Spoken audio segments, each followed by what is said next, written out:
За, онлайн бизнес, дижитал маркетингийн курсээр юу сурах вэ гэсэн асуултад өдрөө болгон 100-100-аар ярьж байна. Тэгэхээр та эндээс харж болно. Дотор нь хичнээн их хичээл курсууд багтсан байгаа. $500 төлөөд эдгээр хичээлүүдийг сураад одоо онлайн орчинд, сошиал орчинд ажиллах бүх чадварыг эзэмшээд тэгээд тэндээсээ цаашаа өөрийнхөө бизнесээ хөгжүүлэх үү, өөрөө одоо тий бусдын бизнестэй хамтарч ажиллах уу гэдгээ та өөрөө сонгох юм аа.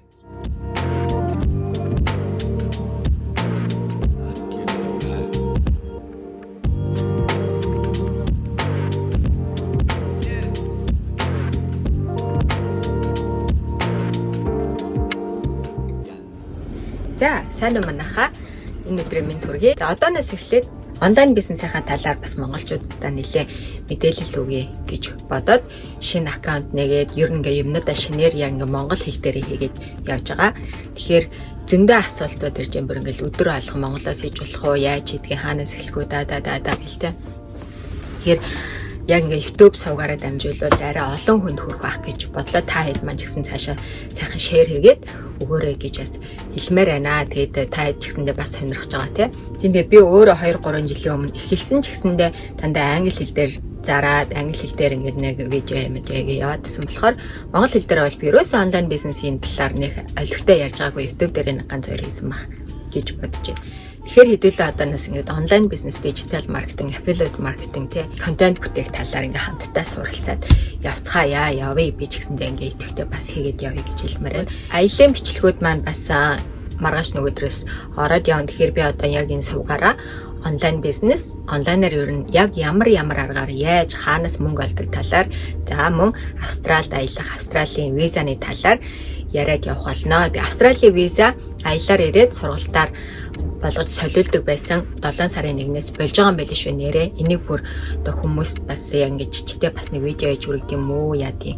Тэгэхээр бас хүмүүс та хэд маань ч гэсэн цаашаа хэлээрээ аялын визаагаар Австралид ирээд сургалтын визаараа солиулдаг маань бүр ингэж болж байгаа юм байл шүү гэж бас хэлмээр байна. Хэлээд цааш нь бас дамжуулаарай гэж бас хэлмээр байна. Бусдаа бас хохироод явах. За ингээд үндсэн сэдв рүүгээ орцгоё. За дижитал маркетинг. Би одоо ингээд миний таад энэ сайт руу ингээд орох юм бол миний вебсайтын дотор ингээд сургалтууд байгаа тий. Тэгэхээр та нар Google дээр www.passivelife.com гэх юм бол ингээд миний сайт гарч ирэн. За мөн миний сошиал хаягуудын одоо яг аккаунт руу орох юм бол зурагны доор бүгдээрээ байж байгаа шүү. Байо дээр байж байгаа.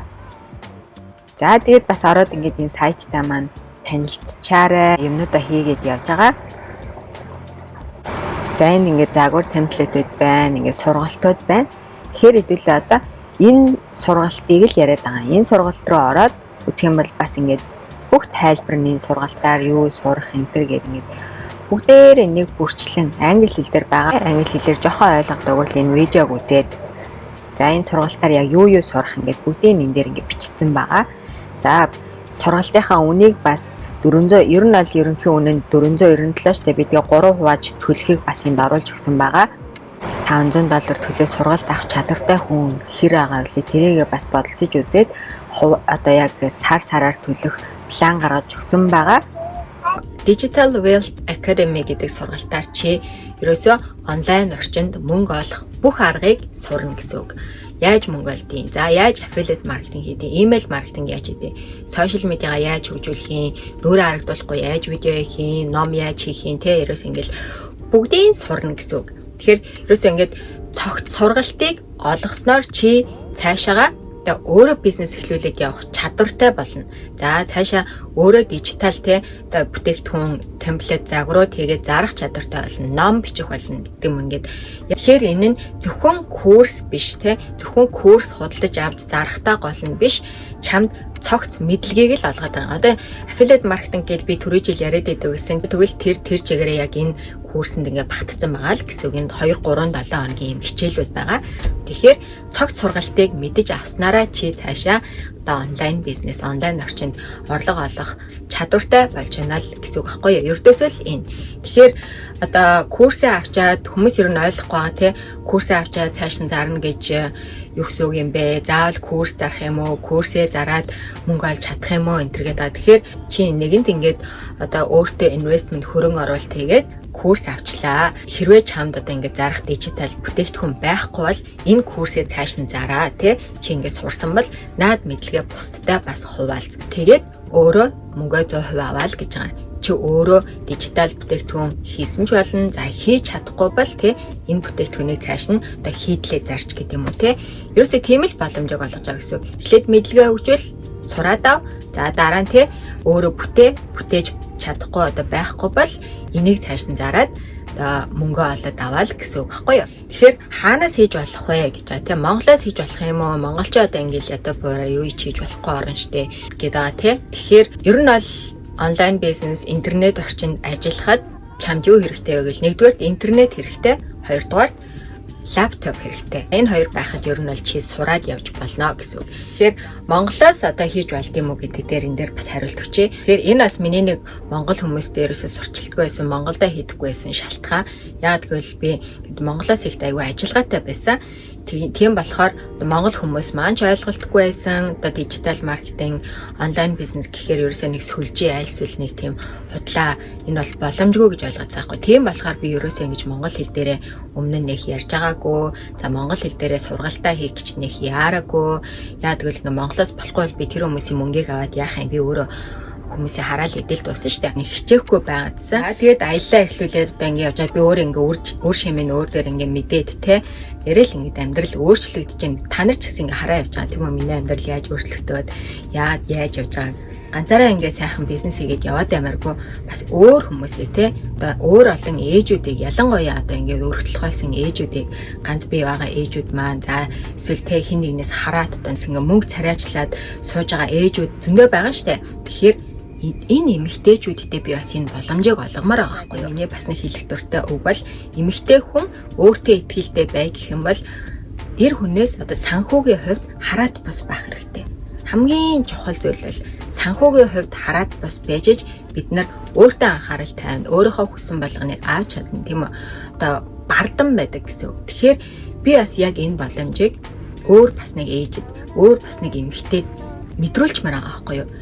Тэрний үүднээс одоо ингээ монголчуудаа ер нь ингээд тэ итгэхгүй байсан ч хамаагүй те юу ч бодсон хамаагүй ер нь ингээд ийм бас боломж байдаг шүү туршаад үзээрэй хийгээд үзээрэй заавал мөнгө төлж авах шаардлагагүй шүү те өөрөө хүсэх юм бол сошиал орчин интернет YouTube бүгд хөгжсөн байна ороод судлаад сураад үзээрэй гэд ингээд одоо ярьж эхлэх гээд ингээд дөнгөж эхэлж гэн л та. Тэгээд Америкээс нэг бүсгүй холбогдоод ингээд би Монголд зарж болохгүй гэд ингээд тэ Монголоос хийж болохгүй гэх хүмүүст мэдээлэл өгöd хаа чи ингээд Монголоос хийж болох юм шиг харагдуулаад ингээд хүмүүс буруу мэдээлэл өгöd байна гэд тэгжэн тэгээд би нэрээ бас ингээд бодож үзсэн чинь би Монголоос хийж болохгүй гэж юусоо хүмүүст хэлж байгаагүй юм байлээ. За тэгээд би судалж үзлээ л дээ. Яагаад ер нь Монголоос хийж болохгүй гэж одоо хүмүүст хэлэх ёстой гэж боддог. За 2 жилийн өмнө надтай ингээд affiliate marketing эрхэлжсэн залуучууд байдаг аахгүй юу 2-3 залуучууд Монголоос affiliate marketing хийдэг байхгүй.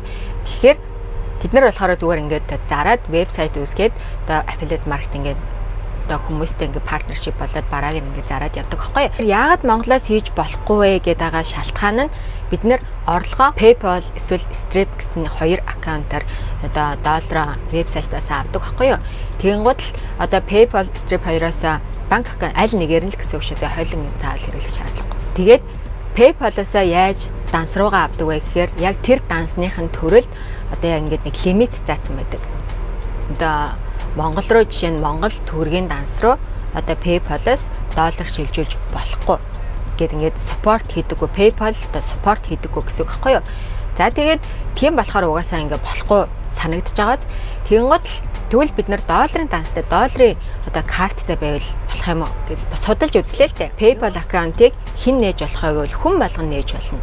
Одоо ханаас ч нээж болно. Одоо хувь хүний хэрэгцээндээ штэ. Тэгэнгუთ л бизнес болгоод өөрчлөхөд юу шаардлагатай байдаг вэ гэвэл нэгдүгээр таны татвар төлөгчийн дугаар, за хоёрдугаарт одоо долларын данс, долларын карт байх хэрэгтэй. За энэ дээр бол голомт банк, худалдаа хөгжлийн банк. За голомттой би бол одоо холбогдож асууж үзсэн. За худалдаа хөгжилтэй би асууж үзээгүй болохоор мэдэхгүй. Гэхдээ Union Pay гэдэг карт байгаа шүү дээ. Монголд одоо хүмүүс хэрэглээд байгаа. Тэгэхээр тэр картыг PayPal support хийдэг. Тэгвэл бид нарт Union Pay гэдэг карт байхад л ер нь PayPal-аас одоо орлогоо авч болох юм байна гэдэг нэг гаргалгаа гарч ирж байна тийм үү. За би өөрөө хийж үзег болохоор би зүгээр энийг ингээд туршиж үзээд судлаад явж байгаа шүү. Тэгэхээр дараагийнх нь татвар төлөгчийн дугаар гэж байдаг. Одоо гадаад орнууд бол бүгдэнд нь хувь хүний орлогын албан татварын одоо дугаар гэж байдаг аахгүй юу. Тэгвэл бид нарт татварын дугаар байгаа шүү дээ. Чи одоо ингээд татварын албараа ороод өөрийнхөө ингээд мэдээлэл хийгээд орох юм бол татвар төлөгчийн дугаар за чиний төлөх татварын одоо зарим нь бол бүр торгуульд орсон явж байгаа да. Татвар төлдөг штэ бид нар. Би ч гэсэн төлдөг. Би орлогын албан татвар Монгол төлдөг штэ. Тэгвэл тэр татвар төлөгч байгаа дугаарыг л хийж штэ. За тэгвэл Монголоос яах нь хийж болох нь туршаад үзье. Хамтдаа туршаад үзье. Би Монголоос би өөрөө Монголд байгаа миний локейшн өөрөө олохоор болохгүй. Тэгэхээр би одоо болохгүй л Монголтойгоо хүмүүстэй холбогдож байгаа. Тэгээ Монголоос бас Union Pay ч юм уу карт энэ аваад ингээд холбож үзье гэж бодлоо. За би PayPal руу холбогдож үзсэн. Union Pay картыг бол support хийдэг гэдгээ надад хэлсэн. За өглөө би Голомт банк руу холбогдож үзсэн. За Голомт банк бол долларын данс олон улсын гүйлгэний картаа байхад PayPal-тай холбогдож болно гэдэг мэдээлэл өгсөн. Тэгэхээр одоо би туршиж үзэх одоо шатандаа явж байгаа гэсэн үг. Тэгэхээр энийг бас дараа мэдээлнэ. Тэгэхээр Монголоос хийж болох нэ. За Монголоос хийж болох уу гэдэг дээр юм хариулт өгмөр байна. Дараагийнх нь чамд яг юу хэрэгтэй вэ? Тэ? Түрүүн би хэлсэн тэ түүлүүд хэрэгтэй, лаптоп хэрэгтэй, интернет хэрэгтэй, дээрэс нь нэмээд англи хэл хэрэгтэй. Чи англи хэлгүй бол яаж л софтвер ашиглаж чадахгүй штэ. Тэгэхээр эдгээр зүйлүүд хэрэгтэй. Англи хэлний ядаж анхын дунд шатны мэдлэгтэй байх шаардлагатай бүр тижээж бас бизнес хийн. Хичнээн би монгол хэл дээр тайлбарлаад би софтвер манай хүүхд ороод ирсэн. Би хичнээн монгол хэл дээр сургалт хийж өгөөд та нарт ингэж сургаад та нар англи хэл сурахгүй бол софтверыг ашиглаж чадахгүй гэж бас хэлмээр байна. Тэгэхээр англи хэлээ бас зэрэгцүүлээд сурах шаардлагатай. За ямар ч байсан эхэлчихэд хэлээж сурна, бизнесээж хийж сурна, хамтдаа дэд хөгжөөд явдаг шүү гэж бас хэлмээр байна. За ингээд тодорхой мэдээлэл өгсөн байх гэж найдаж байна. Асуултуудаа үргэлжлүүлээд над руу бичээд байгаарай. Мөн одоо миний доор одоо comment гэсэн description хэсэгт би Instagram, social account-ууд, вебсайтаа тавьчихна. Тэрүүгээр ороод таад маань бас имэйлээ үлдээгээд миний вебсайт дээр сургалтууд за монгол тайлбартай байж байгаа. Тэрүүгээр бас ороод танилцаарай гэж бас хэлмээр байна. За ингээд дараах хавьж орё гэж уулзлаа. Түр баяртай.